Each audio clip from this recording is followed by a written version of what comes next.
Vale, bien. Buenos días a todos. Muchísimas gracias por su asistencia. Muchas gracias por aceptar la invitación. Este es un evento muy especial para el programa. Lo desarrollamos todos los semestres ya hace un buen tiempo.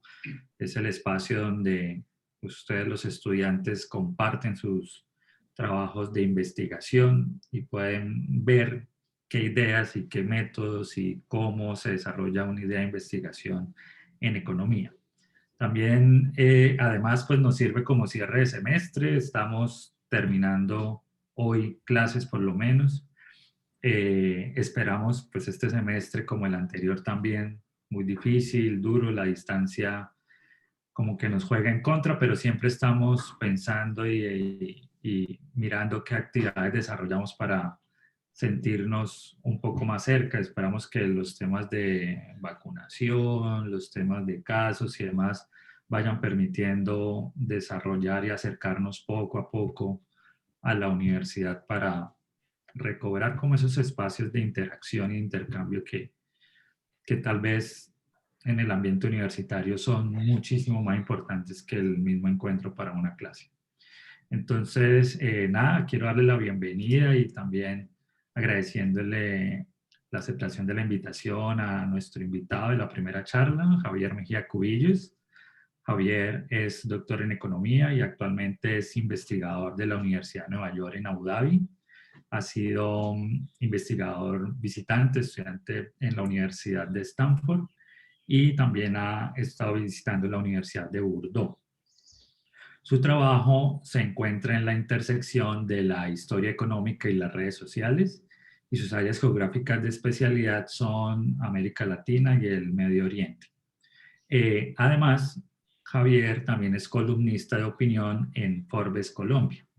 Y precisamente a raíz de una de sus últimas columnas, o no sé si de su última columna, es que programamos esta charla. Javier, tú sabes, nuestro interés es reflexionar un poco y profundizar sobre tus ideas de este nuevo perfil de los economistas. Entonces, Javier, muchas gracias, bienvenido y adelante. No, gracias a ustedes. Estoy muy contento de que me hayan invitado. Me alegró mucho cuando John me escribió a contarme que les podía interesar que les hablara eh, como de la disciplina. Entonces preparé una, una presentación. Voy a compartir mi pantalla. Creo que tenés que permitirme compartirla. Creo que ya. Que no tiene nada particularmente importante, pero funciona un poco como para ayudarme a ordenar mis ideas. Y no son muchas, tengo 15 diapositivas, ¿sí? Pero porque realmente no tengo como ideas muy estructuradas al respecto, ¿no? Como que yo pues no me siento a pensar sistemáticamente sobre esto, digamos, son como una serie de impresiones. Y entonces ya ven el título que le puse a la presentación, ¿no? 5 reflexiones de un economista de pueblo. Ya les voy a decir exactamente como el elemento de pueblo de la historia. Pero entonces lo que voy a hacer es básicamente como contarles cómo veo yo la economía como disciplina y como profesión, puntualmente la economía dentro de la academia, y cómo siento yo que uno puede, digamos, navegarla si viene como de contextos no exactamente privilegiados, y espero que algo de eso sea útil en distintos contextos. Confírmeme que pueden ver la pantalla con las diapositivas, ¿cierto? Sí, Javier, te vemos y te escuchamos bien. Listo, súper. En cualquier momento siéntense cómodos de interrumpirme, incluso de preguntarme cosas que, pues la idea es que conversemos, ¿no? Entonces, Qué pena. Aquí, pues, sí, en el chat hay un primer comentario, no sé si lo dejamos yo, para ustedes, que sería interesante conocer tu historia académica. No sé si ahorita antes de que yo les inicie. voy a hablar un poquito de eso en un segundo, pero antes de hacer eso, les quería, creo que sirve como tener un poquito de contexto sobre cómo veo yo la disciplina, digamos, eso creo que ayuda incluso a pensar cómo me ubico yo dentro de ella. Entonces, en un segundo les puedo decir más al respecto, pero como para empezar con esa descripción de cómo funciona o cómo veo yo la disciplina, creo que tiene sentido responder esa pregunta de quién es o a qué hace referencia uno cuando yo hablo de un economista del pueblo, y creo que lo que quiero hacer es tratar de como señalizarlo muy elitista que es la disciplina, y cómo ese elemento elitista está como a lo largo y ancho de toda la pirámide de la profesión, ¿no? Entonces, esto es algo de lo que se conversa mucho recientemente en, digamos, en todo el mundo académico, pero yo creo que la economía tiene ciertas particularidades. Entonces, incluso cuando se conversa sobre esto y con Twitter, que es como esta comunidad de economistas en Twitter, con frecuencia la gente habla de jerarquías, ¿no? Que la disciplina es muy jerárquica. Y yo creo que eso puede ser cierto, ¿no? Yo personalmente creo que hay otras disciplinas con más jerarquía, por ejemplo, la biología o la química, digamos, como las disciplinas que están basadas, por ejemplo, en trabajo de laboratorio, tienen estructuras jerárquicas más definidas. Sin embargo, lo que sí creo que caracteriza la economía es más como es todo un fetiche alrededor de los prestigios y el pedigrí. Y entonces les voy a hablar un poquito sobre eso como de forma muy rápida. Estoy aquí peleando con el cursor y el teclado a ver qué funciona mejor. Pero entonces creo que hay formas como muy inmediatas de reconocer que estas estructuras de prestigio están ahí. Lo que quiero hacer es como ilustrárselas a ustedes, como describirles muy puntualmente eso cómo luce y cómo uno puede afrontar como esas circunstancias. Lo primero entonces es que a diferencia del resto de humanidades, por ejemplo, nosotros tenemos estos grandes referentes de prestigio, ¿no? Por ejemplo, un premio Nobel de economía. Eso, ninguna otra ciencia social o humanidad tiene eso, incluso eso no lo inventamos nosotros, incluso eso no viene, me imagino que ustedes saben, originalmente de los premios Nobel, eso fue un invento del Banco Central Sueco. Eh, y es todo un ritual donde se reconoce a alguien particularmente influyente y tiene todo un aire de como de virtudes morales e intelectuales, ¿no? Normalmente uno piensa alguien que se gana un Nobel debe ser un genio o algo así. Pero en la práctica, cómo funciona la entrega del premio Nobel, es básicamente un montón de gente prestigiosa en el gremio se reúne y dice cuál de otra gente dentro de esa misma comunidad es el más chévere, ¿sí? Y entonces ya uno, por eso no es difícil reconocer los patrones como de falta de diversidad y no solo un puñado, y en este caso puntual son un par de mujeres que han ganado el premio Nobel. La inmensa mayoría de la gente que se lo gana son hombres blancos con como un background muy puntual. Y entonces eso tiene que ver con que eso, quiénes son los que hacen parte de este comité que elige esta gente, pues esta gente muy influyente en la práctica quiere decir como ser influyente en el gremio, ser editor de estos grandes journals. Y les voy a hablar de los journals en un segundo, como puntualmente cuáles journals son estos. Y cómo llega uno a ser un editor de estos journals influyentes, pues teniendo una serie de publicaciones muy influyentes y siendo parte de unas asociaciones exclusivas, ¿sí? Y cómo llega uno a hacer eso, pues uno llega teniendo el tipo de trabajos correctos, ¿no? Entonces, creo que voy a aprovechar para mostrarles, bueno, estos son datos de un paper que salió hace poco sobre el NBER. El NBER es el National Bureau of Economic Research, es una vieja institución de investigación en Estados Unidos, es decir, que existe desde comienzos del siglo XX. Y es básicamente el club como de los economistas chéveres, ¿no? Y la mitad de toda esta gente obtuvo su doctorado de 5 universidades, ¿no? Aquí la pueden ver: Harvard, MIT, Chicago, Stanford y Berkeley, o sea, la mitad, ¿sí? Y eso ya les empieza a ustedes a hablar un poquito de como el pedigrí en la historia. Les quiero mostrar, y eso lo tengo en esta otra diapositiva, cómo se empiezan a conectar estas historias. Entonces yo les digo, para ser influyente en el gremio, básicamente uno necesita publicar en estos journals top, ¿no? Y aquí hay entonces todo un fetiche alrededor de los rankings. Los rankings son algo que se ha ido difundiendo y adoptando como masivamente, digamos, en la academia, pero en ningún otro lugar como en la economía hay tanto como obsesión alrededor de esto. Entonces, por ejemplo, ahí está perfectamente claro cuáles son los 5 journals top 5. Todo el mundo sabe cuáles son estos, ¿no?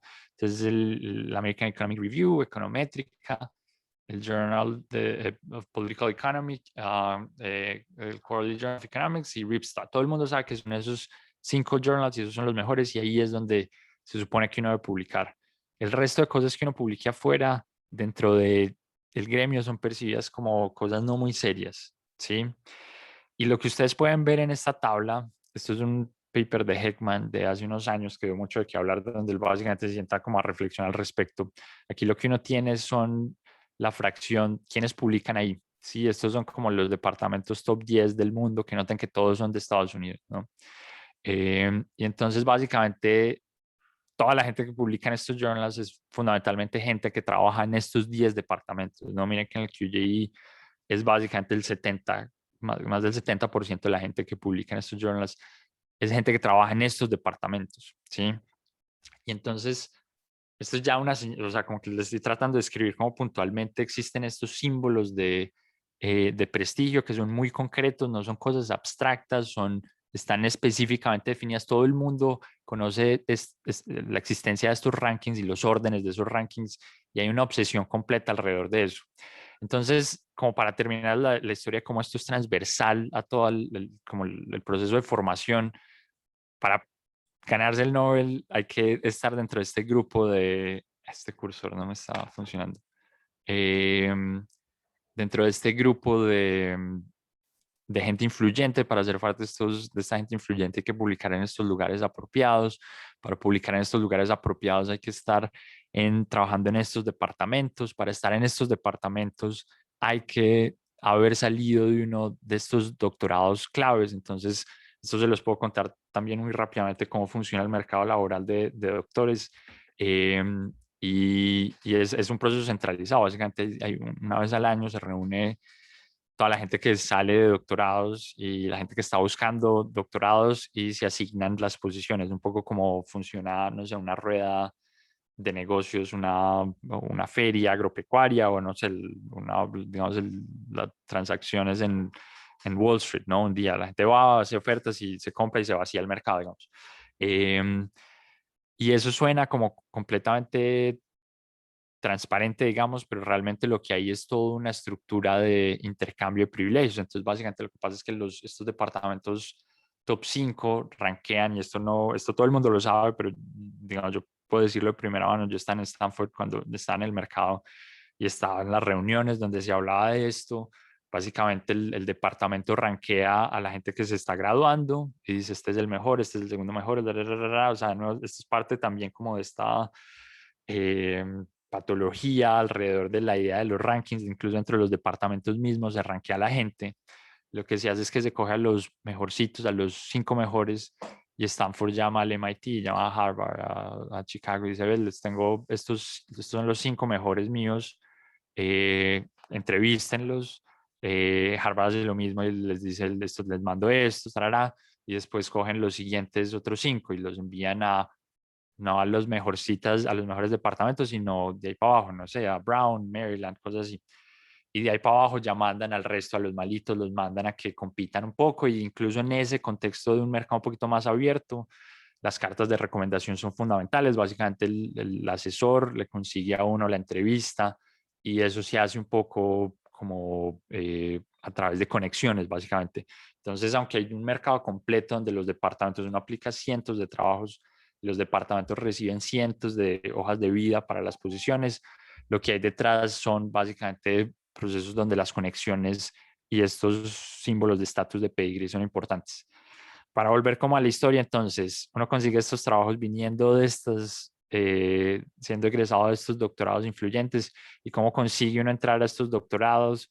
Usualmente a través de lo que ahora llaman pre-docs o asistencias de investigación, que suele ser trabajar para gente que es ya influyente y que le pueda dar una carta de recomendación para que lo reciban en estas instituciones, ¿sí? Hay elementos adicionales detrás de por qué hacer estos pre-docs son útiles para pues que lo reciban uno en estos programas doctorales, pero esa es un poquito la lógica, ¿no? Como que se señala que uno empieza a ser parte como de este sistema, de este club, ¿no? ¿Y cómo consigue uno de estos trabajos como asistente? Normalmente viniendo haciendo un pregrado en departamentos donde hay conexiones con gente que demanda este tipo de trabajos, ¿no? ¿Y cómo termina uno siendo un egresado de pregrado de uno de estos departamentos? Usualmente, pues si uno es rico, ¿no? Entonces, lo que les quiero decir es, digamos, toda la disciplina está gira alrededor de estos símbolos de prestigio, que son las narrativas como muy concretamente definidas, son muy puntuales, y lo que hay detrás de esto no hay mucho más que, no es mucho más que el refuerzo de la narrativa como de la comunidad misma. Esta historia larga se las quiero terminar contándoles esta anécdota de César Hidalgo, que la puso en Twitter. César Hidalgo es un académico muy reconocido de las ciencias de la computación, es chileno, por cierto. Y hace no mucho posteó esto en Twitter contando su experiencia cuando llegó al MIT. Al man lo contrataron para manejar una cosa que se llama el Media Lab. El Media Lab es una especie de departamento, instituto, que se fundó con una plata de unos billonarios. Y lo que trata de hacer es un poco usar ciencias de la computación, diseño, para explorar como problemas sociales. Es una especie como departamento interdisciplinario que espera usar nuevas tecnologías para pensar como el mundo. Sí, es una cosa muy experimental, muy interesante. Tiene además como una dimensión práctica medio empresarial. Pero bueno, una cosa muy experimental. Este man lo contratan para que dirija esto, es una posición como el más alto nivel. Y Hidalgo cuenta en este tweet, el man ya no está, de hecho en el MIT, se fue a trabajar a Toulouse. Él dice que cuando él llega al MIT, como a los 2 días o qué sé yo, le escribe el presidente de la universidad a decirle que una gente en economía muy influyente, y él dice, una gente que después se va a ganar un premio Nobel de economía, entonces creo que todo el mundo sabe de quién está hablando uno, llamaron a quejarse porque básicamente el periódico de la universidad eh, el periódico de la universidad le hizo una notica, y entonces la notica decía que estaba cambiando, que el tipo hacía un trabajo que estaba cambiando la percepción del desarrollo económico, de la economía del desarrollo.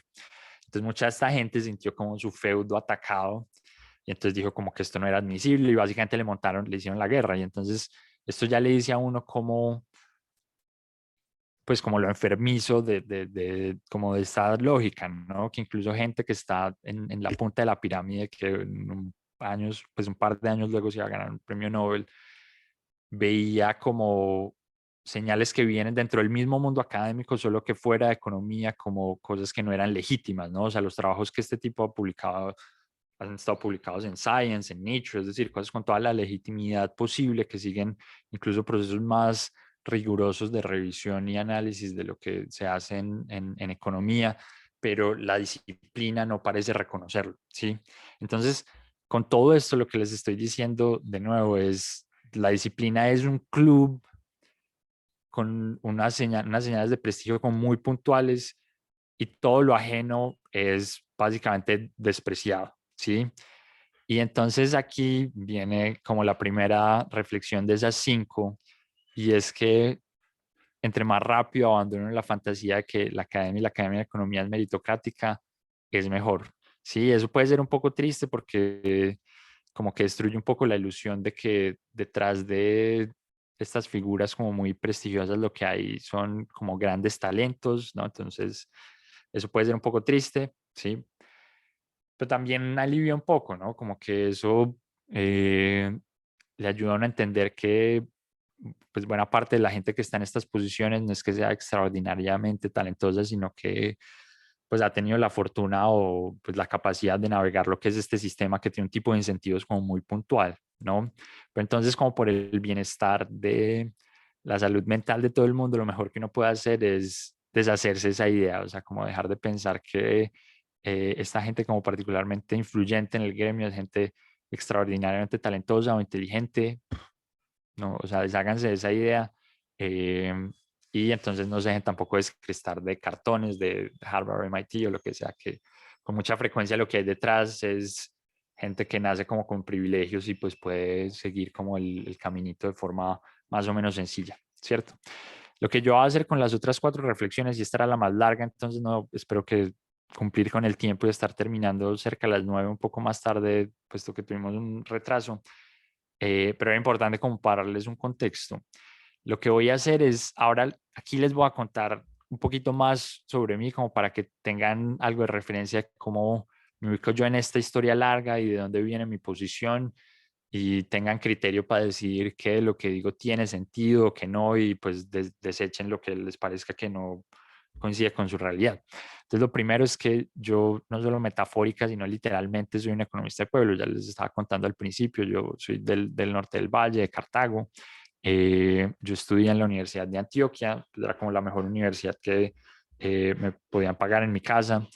Y yo era entonces como los estudiantes de pueblo que seguro también hay en Bucaramanga, que es gente, normalmente en Colombia la gente estudia donde estudian, donde vive con los papás, y uno sale en la mañana a la universidad y vuelve en la noche y come en la casa, y en fin, y la experiencia de los que son de afuera es distinta, ¿no? Y normalmente es gente que vive como en un cuartico, en una familia, con familias y no sé qué. O sea, es como un prototipo de estudiante, ¿sí? Yo era uno de esos, aunque pues mi historia no es de pobreza, entonces también es importante, como que yo nunca he sido pobre, nunca he pasado hambre, entonces si alguien está en esa situación, lo que yo le voy a decir posiblemente no es muy informativo, digamos, como que yo tenía cierta flexibilidad para tomar cierto tipo de decisiones. Pero entonces, como para reconectar como toda la historia con como la evolución de mi carrera y desde donde veo la cosa, cuando yo me gradué de la de Antioquia, lo que hice fue volver a Cartago. Este fue el primer trabajo que yo tuve. Yo trabajé dando clases en la Universidad Cooperativa de Colombia en Cartago. Este es el campus en Cartago, esto queda en el centro de Cartago.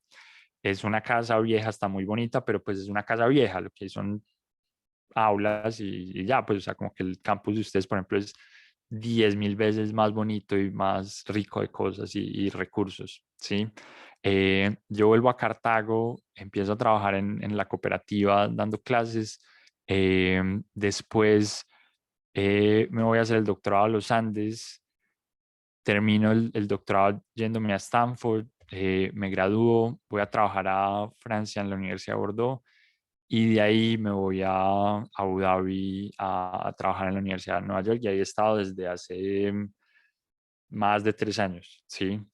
Entonces, como que la posición que yo tengo al respecto es de un outsider, ¿no? O sea, yo no nací dentro del sistema, eh, pero más o menos he sabido cómo hacerme el camino dentro de él. Pero yo no he publicado en un journal, en un top 5, ni nada por el estilo. Si ustedes le preguntan a alguien muy influyente, no va a saber quién soy yo en el sistema, nada. Es decir, yo no, pero, o sea, entonces es la historia, como que yo conozco el sistema por fuera y por dentro, eh, pero desde lejos, incluso cuando es por dentro, ¿sí? Entonces, de nuevo, eso como para que tengan perspectiva sobre el tipo de cosas que les voy a decir y sean escépticos de cualquier cosa que diga que pueda soñar como aleccionadora. eh, y sí, listo. Entonces, eh, creo que eso resume un poco como el contexto general que les quería dar. Entonces voy a empezar a hablarles de las otras 4 reflexiones que son un poco más como aplicadas, digamos. Entonces la reflexión número 2 es que lo que yo creo que es más eficiente es no ser la réplica barata, sino tratar de encontrar las grietas. ¿Y yo a qué me refiero con esto? Creo que lo que mucha gente, y creo que esta es la aproximación como dominante para enfrentar este sistema que es definitivamente excluyente, es tratar de replicar estas figuras de prestigio, ¿no? Entonces tratar de ser como la versión colombiana, la versión criolla de este economista famoso en Estados Unidos, no sé si en California o en la costa este de Estados Unidos. Y yo creo que eso no funciona muy bien, y digamos nuestra disciplina está llena de ese tipo de figuras, ¿no? De gente que intenta hacer la versión criolla y no lo logra, ¿no? Y entonces los papers que hacen es como el paper que es famoso en el mundo para Colombia, ¿sí? O tratan de ser de nuevo esta figura. Entonces, hace unos años todo el mundo era como consenso de Washington y era como Chicago Boy. Ahora todo el mundo es piquetiano y entonces habla de redistribución e impuestos, y como que son simplemente como la versión barata de lo que parecen ser estos símbolos de prestigio. Y yo creo que eso no funciona muy bien y tiene toda la lógica del mundo, como que si la versión original existe, ¿no? ¿Para qué quiere la versión barata? Yo creo que donde está el potencial es en encontrar las grietas del sistema y en apostarle a sacarle el jugo a esas grietas, ¿no?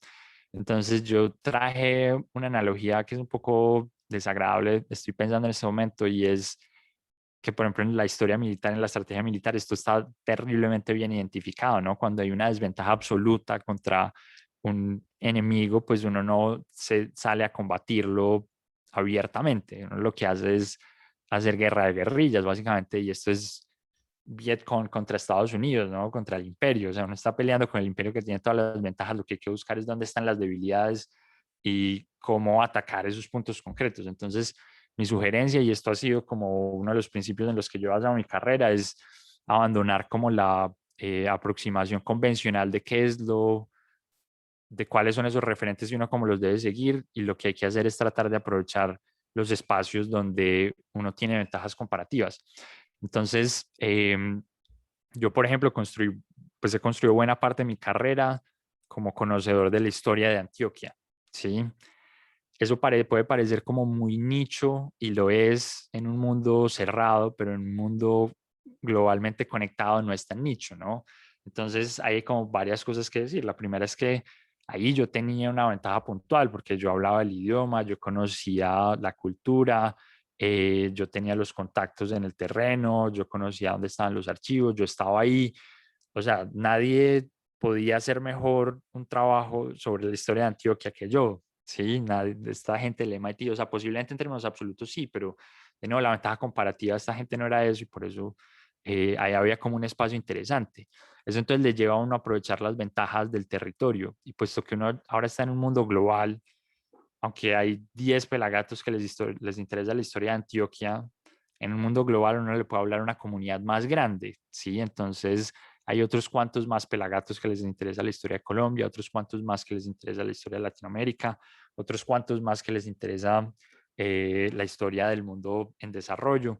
Entonces, incluso cosas que son muy nicho, donde hay unas grietas chiquitas, pueden tener un mercado muy grande en un mundo globalizado como el actual.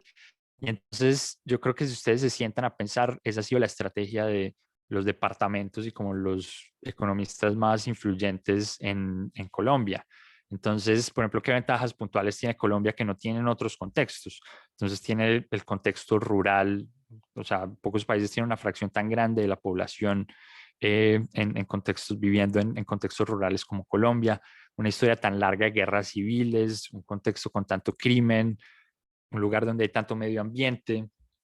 Estas son cosas que son singulares en Colombia y que representan un gran potencial a la hora de resaltar en la disciplina. Entonces, si ustedes piensan en los economistas como más influyentes de Colombia, gente que básicamente trabaja en estos temas, ¿no? Entonces, por ejemplo, Leopoldo Ferguson trabaja temas de violencia y economía política, ¿sí? Por ejemplo, hace poco le entregaron la medalla a Juan Luis Londoño a Santiago Tobón, él hizo el doctorado conmigo, y el man lo que trabaja es básicamente crimen, está trabajando temas de pandillas en Medellín. Es decir, no es gente que está tratando de reinventar el paper mundial para Colombia, sino que está viendo dónde están las ventajas como del contexto y las está explotando. Y esto es cierto para los departamentos también, ¿no? Entonces, posiblemente el departamento de economía más influyente de Colombia, que de nuevo para estos top 10, estos departamentos de economía de Colombia son la periferia, o sea, los Andes y el resto que se sientan muy prestigiosos, para el corazón del gremio son de pueblo, ¿sí? Pero esta gente ha logrado encontrar como un espacio explotando eso. Entonces, de nuevo, si uno piensa en el departamento de los Andes, por ejemplo, eh, pues lo que se ha ido es construyendo alrededor de estas líneas de investigación, ¿sí? El Rosario también, EAFIT recientemente, digamos. Entonces, esa es como la reflexión 2, entonces, es como si uno quiere competir en este ambiente altamente elitista, no debe intentar replicar los referentes de estatus, sino encontrar huecos en esos referentes donde se pueda tener como una ventaja comparativa. Listo. Esa es la 2. Vamos rápido. Pues creo que estoy hablando mucho, pero espero avanzar un poco más rápido. Esta es la reflexión 3. Recuerden que son 5, entonces pasamos bien. La quinta es puntualmente esto, es priorizar rentabilidad de largo plazo sobre rentabilidad de corto plazo. Y lo que quiero con esto, y esto puede ser una reflexión un poco más amplia sobre la vida, pero creo que hay unos atributos particulares de la investigación y el mundo académico que lo hacen especialmente cierto. Y les traje este gráfico de lo que es la evolución financiera de una startup, porque yo creo que se parece bastante a lo que es el mundo académico. Las startups, que son estas como microempresas usualmente tecnológicas que se espera que crezcan muy rápido, tienen periodos muy largos esto lo llaman el Valle de la Muerte, donde básicamente hay pérdidas. Y este ha sido el caso, este es el modelo de negocio tradicional en las startups, ¿no? Este fue el caso de Amazon, de Netflix, incluso Uber todavía está en este umbral. Y en cierto momento lo que se espera durante este periodo es construir, consolidar el producto, el mercado. Básicamente lo que se espera es que hay economías de escala en este tipo de negocios y una vez se logra consolidar el mercado, digamos, las ganancias empiezan a estar, las economías de escala empiezan a estar y bueno, en este momento es en el que se empiezan a emitir acciones, se sale al mercado y bueno, los negocios, digamos, la plata grande está al final del periodo. Y la academia tiene un atributo similar, digamos, a diferencia de otras disciplinas, no sé, por ejemplo, los deportes pican muy rápido, ¿no? Entonces un futbolista está en su etapa de mayor eh, como capacidad, como de mayor performance en sus tempranos o mediados 20, ¿no? Y a los 40 ya es un vejete.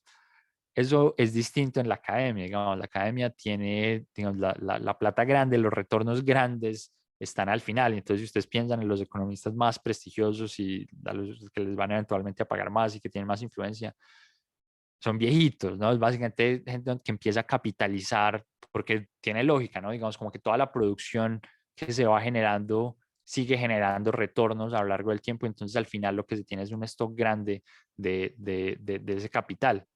Entonces, la recomendación que yo tengo, y esto entonces está diseñado pues sobre todo pues para la gente joven y los estudiantes, es que hay que tener como mucha paciencia, ¿no? Y hay que pensar entonces cómo navegar este periodo temprano no sé si ustedes están viendo mis fotos, creo que puede ser como que yo esté moviendo aquí, Sí, eh, estamos viendo bien.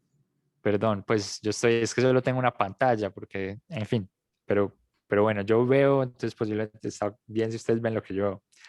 Em, entonces les estaba diciendo que, puesto que existe este valle donde hay potencialmente poca rentabilidad, hay que pensar cómo navegar eso, ¿no? Entonces, normalmente los papás lo subsidian a uno, si no hay que pensar en becas que hacen algo equivalente, pero ese es como el patrón, ¿no? Entonces hay retornos tardíos. Buena parte de esto es porque la divisa de la academia es el prestigio y no el dinero. Entonces, a diferencia de otras alternativas como, por ejemplo, irse a trabajar a un banco, digamos, cuando uno se gradúa, uno puede irse a trabajar a un banco y en el banco le pagan uno todos los meses, ¿sí?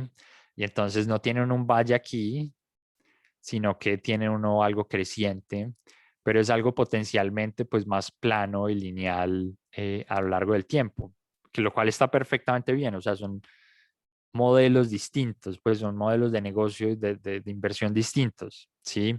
Lo que les estoy tratando de transmitirles es que si uno lo que quiere es este modelo de negocio, uno tiene que ser consciente que esta vaina existe aquí. Y entonces no es buena idea irse a trabajar al banco. ¿Por qué no es buena idea irse a trabajar al banco? Porque es que en el banco uno no puede capitalizar el trabajo que está haciendo ahí, ¿no? Todo lo que uno hace, el banco se queda un poco con él, ¿sí? Entonces uno hace un reporte sobre, digamos que uno trabaja en Banco Colombia por decir cualquier cosa. Entonces el reporte de estabilidad financiera de Bancolombia, si uno está en la departamento de investigación, está firmado como Bancolombia, ¿no? No como fulano uno que lo hizo. Entonces, en cambio, existen cierto tipo de posiciones, y este es el caso de los pre-docs y de las asistencias de investigación, donde se puede capitalizar. Por un lado, se puede aprender un montón, se puede capitalizar en términos de prestigio lo que se hace, entonces se puede coautorear papers o se puede tener su producto. Si uno escribe un código, pues uno puede ser dueño de ese código y después usarlo en otra cosa. Y entonces alrededor de eso se puede construir como el capital inicial de prestigio que se necesita en como etapas futuras, ¿no? Entonces eso puede parecer una mala inversión en el corto plazo, pero realmente es bastante buena en el largo plazo. Entonces, tener como ese espectro temporal como de inversión es fundamental. les voy a pasar a la cuarta y penúltima reflexión, que puede ser algo contradictoria, pero espero que entiendan el matiz que le brinda a la reflexión previa. Es que en el largo plazo todos estaremos muertos. Es una frase muy famosa de Keynes. Y lo que les digo es que toca ser competitivo en el corto plazo. Entonces, lo que estoy tratando de decir acá es que, aunque uno tiene que tener la perspectiva de inversión de largo plazo en esta profesión, hay que garantizar de estar vivo en el largo plazo para eso, ¿no? Entonces, eso quiere decir desarrollar cierto tipo de habilidades puntuales. Entonces, claro, a Daron Ashimoglu, por ejemplo, no le toca cargar ladrillos. O sea, yo estoy involucrado en proyectos con Ashimoglu recientemente y entonces él básicamente dirige y piensa, se necesita hacer esto, esta es la gran pregunta, hay ciertas cosas para hacer, llevar esto a cabo, y hay otros coautores menos prestigiosos que se encargan de eso, y usualmente esta gente tiene un equipo que se encarga de las tareas más puntuales, y más o menos así funciona la investigación de, digamos, como alto nivel, ¿sí? Entonces, ¿cuál es el punto? El punto es que las oportunidades cuando uno está empezando están en la cargada de ladrillos, ¿sí? Y eso es importante tenerlo en cuenta. Si entonces uno esté pensando en el sendero de inversión de largo plazo, toca ser muy competitivo en la carga de ladrillos, porque esa parte de la carga de ladrillos es un mercado muy competitivo. Y aquí viene la historia que, esperen, reviso cuánto tiempo tengo. Bueno, muy bien. Y alrededor de esta parte de la historia es que yo escribí la columna sobre Forbes. Yo contraté recientemente un equipo de asistentes, dos economistas brillantes, eh, e hice una aplicación sencilla. Básicamente dije, pregunté en Twitter quién quería enviarme una hoja de vida que supiera estas y estas actividades. Y me llegaron cientos de aplicaciones, no estoy exagerando, cientos. Hice 2 calls y recibí quizá 350 hojas de vida de todas partes, y la inmensa mayoría de ellas de gente extremadamente talentosa con un montón de méritos.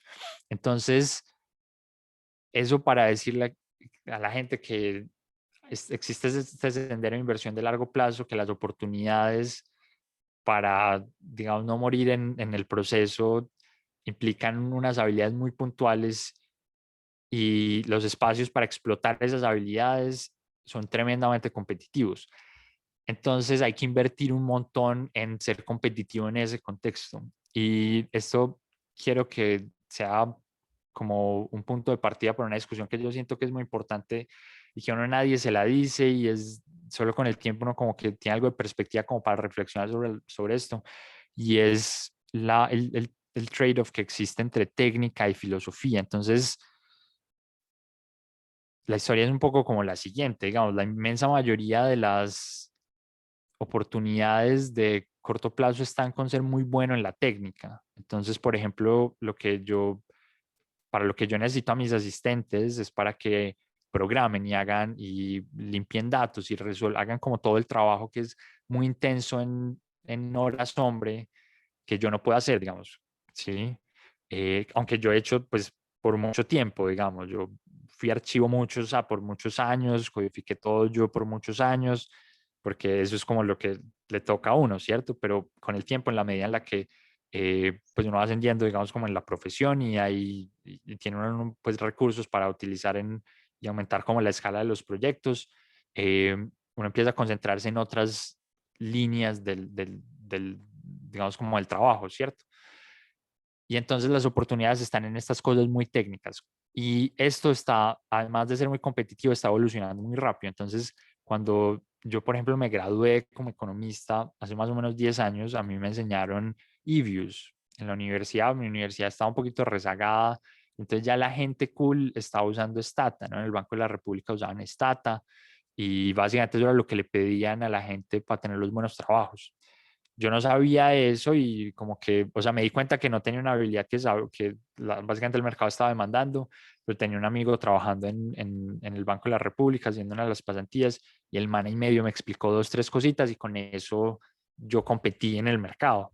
Hoy en día, olvídense, es decir, el que no, o sea, las habilidades son mucho más sofisticadas. La gente sabe programar muy bien en R, o Stata, o ambos, en Python. Hay gente que sabe programar muy bien en Julia, le hacen uno páginas web, le hacen uno programas. Es decir, es un nivel de complejidad técnica tremendo y eso está cambiando. Entonces, aquí viene como el quick del asunto y creo que es como lo que quiero que recuerden, es la técnica, entonces las habilidades técnicas son muy valiosas en el corto plazo, es básicamente lo que les van a estar demandando, em, pero se deprecian muy rápido, ¿sí? Entonces es una inversión que hay que estar reinvirtiendo prontamente. Es difícil pensar en el muy largo plazo solo cultivando las habilidades técnicas. Y aquí es donde viene entonces el elemento de la filosofía. Y es que hay todo un ser, y de hecho no debería llamar eso filosofía, sino más bien como humanidades, como, que son habilidades no técnicas que no son muy útiles en el corto plazo y sobre todo cuando uno está empezando una carrera, porque de nuevo las oportunidades están es con el virtuosismo, con la técnica, pero son muy importantes en el largo plazo. De nuevo, Hashemoglu, yo creo que Hashemoglu no sabe correr una línea de código en Stata, pero no importa porque es que hay otra gente que lo hace por él. Con lo que él es virtuoso es pensando cómo escribir el paper, cómo navegar el proceso de edición, dónde presentarlo, cómo influir la opinión pública alrededor de esas ideas. Y eso se aprende, es decir, esas son habilidades que existen y se pueden desarrollar. Y eso cómo se cultiva y se desarrolla, pues leyendo mucho, estudiando filosofía, literatura, historia, idiomas. Esas cosas hacen una gran diferencia. Y aquí, de pronto, como para dar otra analogía con el mundo de los negocios, es como la gente que le dice a uno que Bezos o Steve, bueno, Steve Jobs ya no vive, pero no sé, Bill Gates no programan y no se están es pendiente del negocio y de la estrategia del negocio, sí, y entonces le dicen, uno es lo que usted tiene que enfocarse. Yo creo que esa no es la moraleja apropiada. La moraleja apropiada es Bill Gates trabajó detrás del código por mucho tiempo al principio. En cierto momento, otra gente empezó a hacer eso y él tuvo éxito en parte por tener habilidades en otros niveles, ¿sí? Ser bueno negociando, ser bueno pensando cómo manejar los acuerdos legales y cómo patentar y cómo competir en el mercado. Esas segundas habilidades son entonces muy valiosas en el largo plazo y están asociadas a desarrollar estas cosas y a cultivar estas cosas, pero él necesitó ser muy bueno en esta primera parte para hacer esto. Entonces creo que el trade-off creo que está claro y entonces yo creo que cada uno tiene que decir cómo balancear estas cosas, ¿no? Entonces la técnica son activos muy valiosos, sobre todo en el corto plazo, en etapas tempranas de la carrera, pero se deprecian muy rápido, ¿sí? Estas habilidades filosóficas, humanísticas, son mucho menos rentables en el corto plazo, los son mucho más en el largo plazo eh, y se deprecian mucho menos, ¿sí? Pero si uno se queda cultivándolas sin cultivar lo otro, posiblemente queda muerto ahí. La historia de la gente que se autodefine como heterodoxa, usualmente es ese el caso, ¿no? Es como gente que está pensando mucho como fuera de los elementos prácticos de la disciplina y la profesión y nunca logra estar en espacios donde pueda explotar como rentablemente esas habilidades. Y podemos hablar un poquito más de eso luego. Porque quiero pues ceñirme al tiempo y de hecho sé que ya me faltan 5 minutos, pero igual sé que comenzamos tarde, pero espero dejar al menos 10 minutos para que conversemos. Y esta es la reflexión quinta y es que las redes, y la última, y entonces con esto termino, es que las redes importan, pero importan de forma mucho más sutil de lo que la gente cree, digamos, como que este es un elemento que se trivializa con mucha frecuencia. Mm, y yo me siento como hablando de esto porque parte de mi agenda de investigación es eso, yo estudio redes sociales, o sea, yo estudio cómo la gente interactúa. Y entonces aquí hay como tres cosas como importantes como para que tengan en cuenta. Eh, y son estas, como las tres lógicas alrededor de por qué las interacciones y las redes son importantes. La primera es posiblemente la que la gente tiene más clara y es que las redes sirven para adquirir información, aprendizaje, consejo. Entonces, buena parte de lo que uno aprende lo aprende de otras personas, ¿sí? Entonces, por eso es importante rodearse de gente que le brinde información y consejos y aprendizajes útiles, ¿no? Entonces, eso es algo que uno, de hecho, siempre debería estar pensando y es cuál es el círculo social de uno y eso qué tanto le está aportando en términos de como crecimiento, ¿sí? Es como la cosa más como inmediata. Hay un segundo atributo que es, yo llamo esto como el Kardashian Effect, porque son como estos Kardashian, uno no sabe por qué son famosos, pero son famosos como por ser amigos de famosos y han hecho toda su carrera y su fortuna alrededor de ese concepto. Entonces, en un contexto donde pues hay una estructura tan elitista y el prestigio es algo tan valioso, pues sirve estar conectado con gente que puede transmitir y como irradiar ese prestigio. Yo, sin embargo, creo que eso no es lo prioritario. Quizás lo más importante son pensar las redes como mecanismos para abrir puertas. Y aquí hay dos, como un elemento que quisiera señalar y no me voy a extender en esto, y es que usualmente cuando la gente piensa en contactos para abrir puertas, suele pensar en, en interacciones interjerárquicas, ¿no? En buscar gente poderosa que les abra puertas, y la figura del mentorazgo es un buen ejemplo de eso. En la academia el mentorazgo es muy importante. Hay mentores, normalmente son los asesores de uno, son los que le consiguen uno los trabajos y los que básicamente lo empujan uno dentro de la pirámide, digamos. Eso es cierto, es muy valioso, uno tiene que cultivar muy buenas relaciones con los mentores y con gente importante que le abra a uno oportunidades, pero yo creo que todo el mundo es consciente de eso y suele ignorar otra dimensión que es posiblemente tan o más importante, y es cultivar los lazos horizontales, como lazos intrajerárquicos, ¿no? Entonces, esta es una escena que yo he visto cientos de veces en los cócteles después de los eventos. Hay alguien muy prestigioso, todo el mundo sabe, conoce quién es, ve su cara, y hay todo un corrillo de gente alrededor de él buscando su atención, ¿no? Sea Banerjee, sea, sí, o sea, este tipo de gente estoy hablando. Pero eso siempre existe en cualquier, digamos, así funcionan las dinámicas de prestigio y poder, incluso en animales. Y lo que uno ve es que el tipo tiene tanta atención de tanta gente que tiene muy poca atención para darle de vuelta a la gente. Y en ese mismo de contextos uno ve gente normal como uno solita por ahí, muy dispuesta a conversar con otros, ¿sí? Y entonces el punto es, hay como varias como dimensiones por las cuales es importante prestarle atención a esos otros lazos más cercanos al estatus social de uno. Uno es lo que les decía, esta gente prestigiosa tiene un estatus más alto que uno, tiene mucha gente demandando su atención, entonces tiene menos disposición e incluso capacidad de ofrecer ayuda útil y atención de vuelta, ¿sí? Entonces hay razones para pensar que esas son inversiones no muy rentables, ¿sí? Pero incluso dejando eso de lado, parte de lo que sucede es que pues, el prestigio en la disciplina no es constante, es dinámico, ¿sí? Entonces el que está solito por ahí hoy, mañana puede no estarlo, es decir, puede ser el líder de cualquier proyecto o lo que sea. Entonces, digamos, pensando en como la estrategia de inversión de largo plazo, es buena idea cultivar estos activos cuando son baratos y no cuando son caros, ¿cierto? Esto además del hecho de que es que los recursos están distribuidos en el sistema, ¿no? Entonces, hay gente que puede no ser no muy prestigiosa, pero que tiene la capacidad de las que les hablaba ahora cuando hablaba de las grietas, ¿no? Hay gente que conoce recursos a nivel local, que tiene contactos en ciertas esferas, y sobre eso se pueden construir, hay como avenidas con mucho potencial.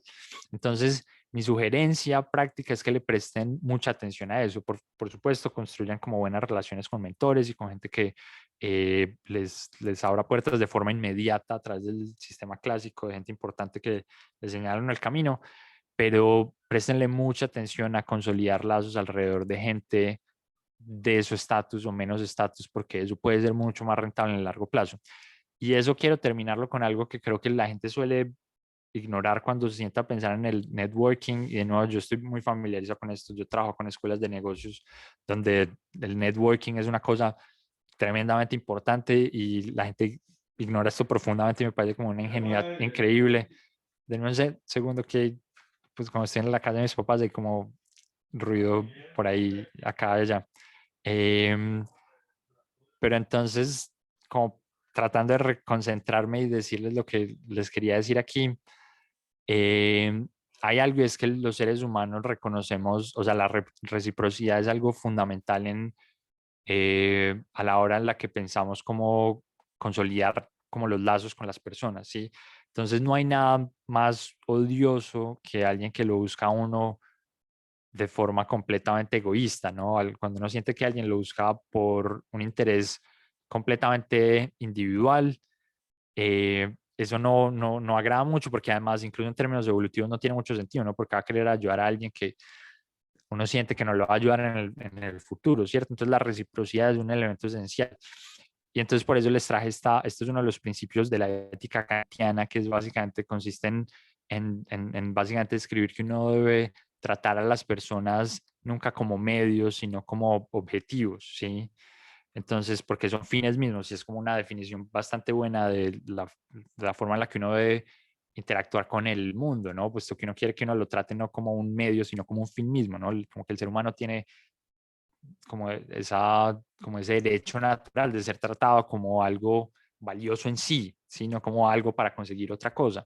Entonces, mi recomendación general sobre cómo manejar el networking es, y con estos voy a cerrar, es pensarlo menos moralmente, dejar de reflexionar acerca de eso como redes clientelares o cosas así. Cuando yo estaba en la universidad me acuerdo que la gente hablaba de que había una rosca y entonces se quejaban mucho de la rosca. Yo no, por cierto, nunca estuve hecho en la rosca, como que yo construí como todo mi red por fuera de la red del departamento donde hice mi pregrado. Pero sí parecía haber una gente como bien conectada, que los profesores los querían, etcétera. Y la inmensa mayoría de la gente se quejaba mucho al respecto y básicamente se quedaba en la posición de, oh, el sistema es injusto. Y yo creo que esa no es como la actitud que uno debería tener. Yo creo que lo que uno debería hacer sería sentarse a pensar cuál es la funcionalidad de los lazos. Parte de las funcionalidades de los lazos son que reducen la incertidumbre, ¿cierto? Entonces, por supuesto que uno quiere contratar a alguien que conoce, porque si uno no lo conoce, eso es costoso para uno. Y en fin, entonces en vez de sentarse a pensar uno que existe esta cosa que es un arroz, que es injusto y eso va ajeno a un ideal meritocrático que no existe en realidad, y ese fue la moraleja primera de toda esta historia. Eh, lo que uno debe sentarse es a tratar de construir una red con unos principios como muy genuinos, ¿no? De no tratar de usar a la gente, sino de tratar de aproximarse y tratar de ayudarle a las personas, ¿sí? Y sobre eso se pueden construir eh, lazos fuertes sobre los que se puede soportar como los esfuerzos en consolidar cosas puntuales como de la carrera de uno, ¿cierto? Eh, y ya, digamos, como que esa creo que es como la filosofía general que creo que uno debe tener a la hora como de pensar como el networking. Con esto quiero terminar. Creo que estoy justo sobre el tiempo, sí. Y lo que quiero es que conversemos. Lamento quizá haber hecho esto muy largo, ahora que pienso posiblemente habría sido mejor tener solo, no 5 reflexiones, sino 3, no sé. Pero bueno, voy a parar de compartir mi pantalla y ya no he podido ver lo que han dicho en el chat, pero pues estoy aquí para que me cuenten qué preguntas tienen o de qué quieren hablar. Vale, entonces abrimos a preguntas, si alguien quiere intervenir, comentario. Es muy interesante escucharlos. Si no, mientras se animan, Javier, yo sí tengo como una pregunta. Digamos que, bueno, dos. El- Tú has desarrollado como tu carrera académica en diferentes escenarios, ¿no? Has estado de cerca en el mercado, por llamarlo de alguna manera, norteamericano, y eso influye mucho lo que pasa en Colombia. Digamos como que el mercado académico colombiano replica un poco lo que pasa allí.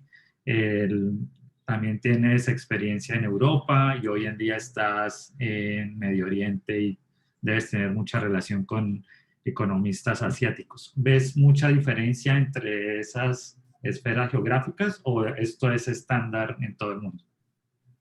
Pues hay un poquito, o sea, hay ciertamente algo de heterogeneidad, pero los referentes de prestigio son los mismos. Digamos, en eso ha sido tremendamente exitosa la Academia Americana puntualmente, y es que básicamente le vendió al mundo el modelo y el modelo todo el mundo se lo ha comprado, ¿cierto? Entonces, por ejemplo, cuando uno sienta a pensar en estas estructuras de rankings, están profundamente sesgadas a lo que era la Academia Americana a comienzos del siglo XX. Claro, en ese momento habían 5 buenas revistas, habían 10 departamentos como buenos, y eso tenía mucho sentido en ese contexto. Lo que ha pasado es que el mundo se ha internacionalizado y esos referentes ya han quedado estables, ¿no? Lo que yo siento que va pasando es que van surgiendo como referentes periféricos en las distintas áreas, entonces van surgiendo como unas réplicas de estos, hay como una estructura medio fractal de prestigio, ¿no? En Colombia, en Europa, y hay como los departamentos top en Latinoamérica, y de nuevo en Colombia y en Europa, y etcétera. Y estos interactúan como periféricamente con estos corazones en Estados Unidos. Y entonces esta gente, incluso esto pasa, y es algo que la gente conoce muy bien, hay un equivalente del AER, que es la revista como de la Asociación de Economistas Americanos, hay un equivalente en Europa. En cierto momento había mucha gente que quería publicar ahí, como toda la comunidad europea. Ahora, digamos, la mayor parte de la gente quiere publicar es en estos top 5, de nuevo, porque se importó, digamos, estos referentes de prestigio. Y entonces hay una tensión ahí entre estas como viejas élites regionales y esta nueva élite global. Eso tiene unos ires y venires, entonces recientemente en los últimos 3 años, creo, el mercado de trabajo en Europa se ha consolidado. Entonces, normalmente había un mercado y era el mercado americano y la gente iba a contratar allá. Sí, entonces de Colombia iban a contratar, de Europa, en fin. El mercado europeo, dijo la Asociación de Economistas Europeos hace unos 3 años, dijo, no, no, no, es decir, como que vamos a hacerle guerra a esto.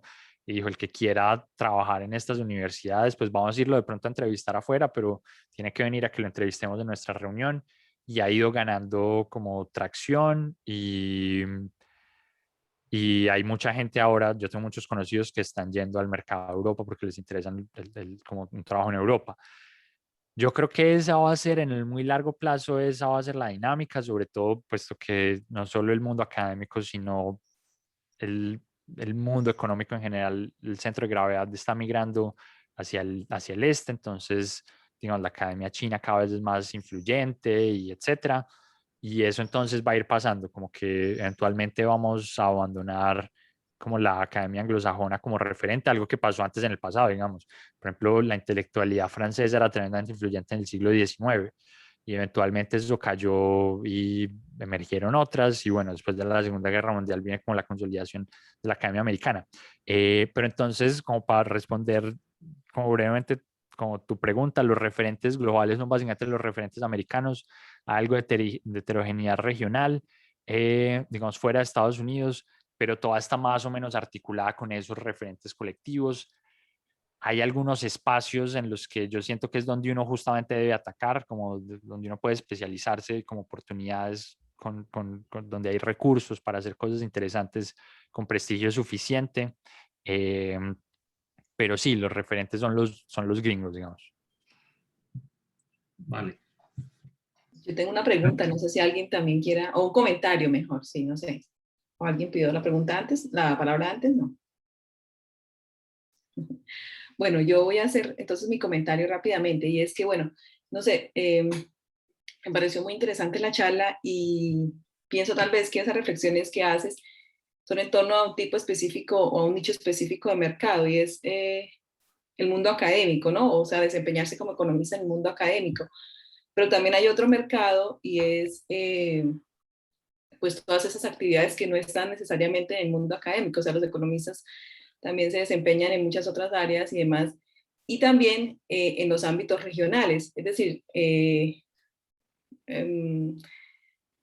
hay como una división un poco, ¿no? O sea, y es que, bueno, uno de pronto se dedique a hacer esos trabajos académicos de muy alto perfil desde el punto de vista académico, pero también hay otras necesidades a nivel más local y a nivel regional. Que pues tal vez ahí las condiciones serían diferentes, no, no sé cómo lo ves también. Y de pronto, digamos, claro, es muy chévere gozar de prestigio y demás en el mundo académico y ser reconocido en la esfera de los economistas. Y claro, pues a todos nos gustaría eso, por supuesto. Pero también, si uno se dedica de pronto qué sé yo, se desempeña en cuestiones un poco más locales, más regionales, pero tal vez un poco más tangibles también y un poco más ligadas con las necesidades, qué sé yo, del entorno y demás, porque a veces yo siento que hay una desconexión entre la investigación muy académica, muy elaborada metodológicamente y científicamente, pero las necesidades puntuales de los entornos locales, regionales, a veces no están contempladas en esas investigaciones, en esos estudios, no sé cómo lo veas tú, es solo un comentario más que una pregunta. No, yo estoy completamente de acuerdo. No sé si quieren que responda esto o... o agregamos preguntas. Yo tengo tiempo, pues estoy más preocupado por el cronograma de ustedes, que sé que a las 1:30 deben hacer algo más. Pero entonces lo que puedo hacer es contestar esta pregunta y ya después me decís, John, si quieres, cómo crees que manejemos la cosa. Sí, Pues tenemos como, dos manitos levantadas, pero yo creo que adelante con tu comentario y damos paso a las preguntas, a otras dos preguntas que hay por acá. listo, listo. Listo, lo que quería reaccionar pues es decir, mi reacción es que estoy completamente de acuerdo, digamos. Yo hablé de la academia básicamente porque es lo que conozco mejor, digamos. Y entonces creo que algo que es fundamental, y si esa es como la moraleja que alguien extrae como de la presentación, creo que ya de por sí es muy valioso, y es simplemente identificar que la academia tiene estos patrones, digamos, porque la academia también transmite otras, como estos símbolos de prestigio alrededor. Entonces, por ejemplo, algo que pasa con mucha frecuencia es que, y eso pasa aquí cada tanto, los gremios, la Andy, no sé quién, trae a un economista Nobel famoso a hablar y le hace preguntas sobre la economía del país, un que se ganó el premio Nobel por teoría de subastas, ¿no? Un teórico que no sabe nada de economía y no tiene realmente nada útil que decir, pero la academia es bastante exitosa vendiendo estos referentes de prestigio y eh, como de claridad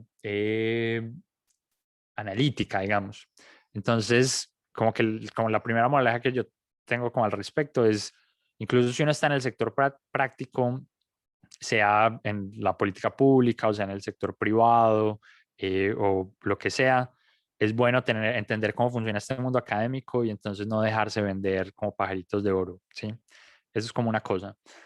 Lo segundo es que identificar muy bien que existen como estos otros espacios es tremendamente valioso. Entonces, algunas de las cosas que yo dije pueden aplicar a otros contextos. Entonces, por ejemplo, este trade-off entre habilidades técnicas y filosóficas creo que aplica para el mundo de los negocios, por ejemplo.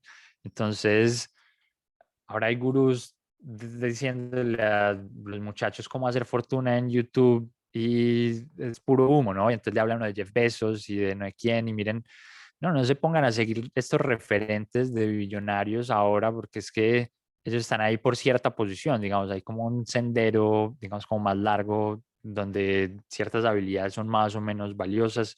Y entonces, por ejemplo, saber programar es una habilidad tremendamente útil no solo en la academia, sino en el mercado laboral, digamos, o sea, como que, digamos, todos, por ejemplo, el boom de las empresas tecnológicas, lo que están haciendo es demandar gente con ese tipo de habilidades, digamos, entonces un perfil de un economista más cercano a la ciencia de datos puede ser más exitoso no solo en la academia, sino también fuera de la academia, ¿sí? Entonces eso puede quizás servirle a ustedes como programa, por ejemplo, en pensar qué tipo de materias son más importantes, si un Marx 3 o pues un curso que le enseña a la gente a usar Python. No es que el Marx 3 no sirva, es tremendamente valioso, pero eso es para cierto momento de la carrera y en cierto tipo de profesión y eso creo que hay que saberlo cómo navegar. Entonces, pero posiblemente lo más importante es lo que vos decís, es cómo identificar un poco dónde siente uno que está como su mercado, su nicho. Eso puede ser la academia o no la academia, pero tratar de entenderlo como muy estructuralmente, creo que es muy valioso, digamos. Entonces, sí, esa es como mi reacción. Vale, David, gracias. Vamos a darle la palabra a Luisa Fernanda. Por aquí. Sí, mil gracias. Buenos días a todos. Bueno, pues escuchándote, Javier, me pareció muy interesante las dos reflexiones en relación a las grietas y esas relaciones horizontales. Quería dar como ese primer comentario, pero pues ya entrando un poco a mi inquietud, pues en términos personales, yo estoy muy joven, tengo 21 años, estoy terminando mi carrera en economía, pero me estoy proyectando, como que me gusta hacer eso. Y me encantaría en algún punto llegar a ser profesora universitaria y pues ya viendo los caminos y aproximándome un poco a los posibles perfiles para lograr pues este camino. pues veo que el doctorado es un requisito. Y ahí va mi pregunta, ¿cómo fue tu experiencia en el doctorado? Hago esta pregunta porque realmente en mi círculo y en donde he podido estar trabajando hay una duda existencial y siempre hay como, piénsalo bien, es una inversión muy grande, mira si realmente es tu camino, porque pues sí, o sea, con que, no sé, quiero saber tú, o sea, hay una duda muy grande en relación a este tipo de estudios y quiero saber pues acerca de tu experiencia. Gracias. Listo, no, gracias a vos. Esa es una pregunta que mucha gente se hace frecuentemente. Yo siento, a decir verdad, que la gente sobre filosofa un poquito alrededor de ella. Yo creo que la respuesta es bastante sencilla si uno siente que quiere ser un académico y es, si uno quiere ser un académico, entre más pronto empieces a hacer el doctorado, mejor, porque va a ser, es básicamente un requisito como en el mundo moderno, ¿sí? O sea, si vos quieres que te contraten hoy en una buena posición como profesor, te van a pedir un doctorado. Entonces, si te vas a demorar 5 años haciendo el doctorado, entonces mejor que empieces lo más pronto posible. Ahora, es distinto si uno tiene dudas, ¿sí? Si uno tiene dudas, si uno no sabe muy bien si le gusta el mundo de la investigación, pues debe pensar el asunto, ¿sí? Si uno realmente no le gusta y uno sabe que no le gusta, pero uno está haciendo el doctorado por otras motivaciones, porque quiere que le digan doctor o porque es un símbolo de prestigio y los ministros son doctores o no sé qué, es una muy mala razón para hacer un doctorado y creo que no vale la pena, porque creo que hay otras formas de construir el prestigio que se necesita para ese tipo de posiciones, ¿sí? Entonces hay como dos situaciones. Si uno quiere ser un investigador y lo tiene decidido, lo mejor es empezar a hacer el doctorado lo más rápido posible. Ahí hay toda una conversación de dónde hacerlo y no sé qué, pero decidir hacerlo y empezar a aplicar sería como el paso uno, digamos, como decidir y empezar a ver dónde se empieza a aplicar y cómo se construye ese proceso para aplicar exitosamente y en fin. El otro contexto donde la decisión es más o menos sencilla es si uno lo quiere hacer y sabe que no le gusta la investigación, creo que ahí es la decisión sencilla, es no hacerlo. Es decir, ahí, yo creo que no hay ningún buen argumento para hacerlo en ese caso. Donde es difícil es de nuevo cuando la gente tiene dudas si le gustaría una vida como investigador o no. Yo creo que en ese caso no es mala idea hacer el doctorado en el sentido en el que es un proceso en el que se aprende mucho. Las condiciones realmente laborales de un doctor no son muy malas, de un estudiante doctoral no son muy malas, sobre todo en Colombia. Hay becas y son becas que pagan básicamente lo que le pagan a alguien por hacer un trabajo equivalente en una etapa equivalente a la carrera, ¿sí? Entonces, por ejemplo, a mí, mientras hice el doctorado, a mí me pagaban básicamente lo mismo que posiblemente me ganarían un buen trabajo equivalente que pudiera tener, ¿cierto? O sea, me pagaban más que lo que me pagaban, por ejemplo, siendo profesor en la cooperativa, ¿sí? Entonces, lo que quiero decir con eso es que es una forma cómoda de explorar si uno le interesa o no la cosa, ¿sí? Porque uno está capitalizando cada año que haga el doctorado, pues está uno ganando, le está pagando. Entonces, como, ¿por qué no? Digamos, esa es un poco como mi actitud. Como, obviamente eso depende como de las alternativas que hayan. Es decir, si hay contextos donde hay una limitación gigantesca de financiación. Yo entiendo que, por ejemplo, recientemente en los doctorados colombianos, Colciencias, que es la fuente principal, no ha estado dando becas y entonces, claro, si no hay becas, pues es una situación como bastante más difícil. Pero esos son como los tres escenarios que yo describiría. Ser un estudiante doctoral, sobre todo en el mundo en el mundo en desarrollo, es bastante cómodo. En el mundo desarrollado no es tan cómodo porque ahí digamos, las becas y los mecanismos de financiación suelen ser mucho menores. Mucha gente entonces adquiere deudas para irse a hacer esto. Entonces, eso sí, creo que no es muy buena idea. Pero entonces ya eso depende un poco como el contexto puntual que alguien tenga en mente. Entonces, pues concretamente para vos, Luisa, si querés me escribís y conversamos como con calma acerca de cuál es puntualmente como tu situación y te puedo Sí, me decir encantaría, lo que... porque realmente sí estoy interesada en la investigación, ya he tenido experiencia como asistente de investigación porque estoy empezando. Entonces sí, sí estoy muy interesada. Gracias.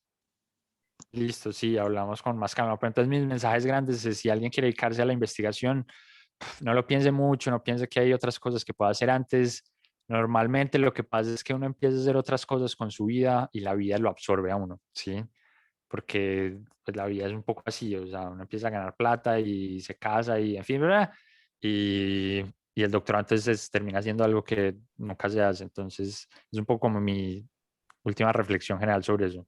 Pero sí, escribime porfa Mil y gracias. conversamos. ¿Por dónde? ¿Por email o por Twitter? Sí, sí, por cualquiera. Y si no te contesto Perfecto, por gracias. una, me Pero dices no por la tengo otra. tu Yo en general email, soy es que yo soy externa, yo soy de la Javeriana. ya, Sí, pues mi mail simplemente javiermejía@nyu.com, punto edu, pero si me escribes por Twitter te respondo. De hecho es más fácil que te responda por Twitter que si me escribes por correo. perfecto. Mil gracias. Listo. Gracias, Javier. Y yo creo que tal vez tenemos espacio para una pregunta más. Juan Vargas. Sí, buenos días. Primero, muchísimas gracias a Javier por la charla, muy interesante, y a la universidad por propiciar este espacio. Pues yo tenía como dos preguntas, digamos. O sea, Javier, ¿tú cómo piensas o cuál es tu opinión sobre cómo es estas dinámicas pues en la academia colombiana o en el mercado de economistas colombiano?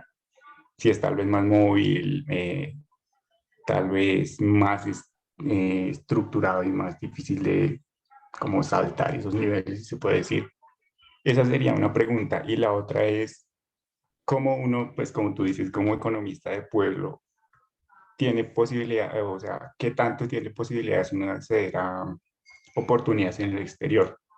No tanto tal vez laborales, sino por ejemplo incluso académicas, de educación, de formación, que tal vez como uno como economista de pueblo muchas veces pues requieres algo más de formas de financiación y esas cosas. ¿Cómo crees que es? O tal vez incluso algunos consejos para acceder a esas formas de educación externa. Listo, listo. Entonces, lo que te puedo decir respecto a la primera pregunta es que yo siento que hay algo más, yo creo que hay algo más de movilidad en el mundo académico colombiano, porque, digamos, estas presiones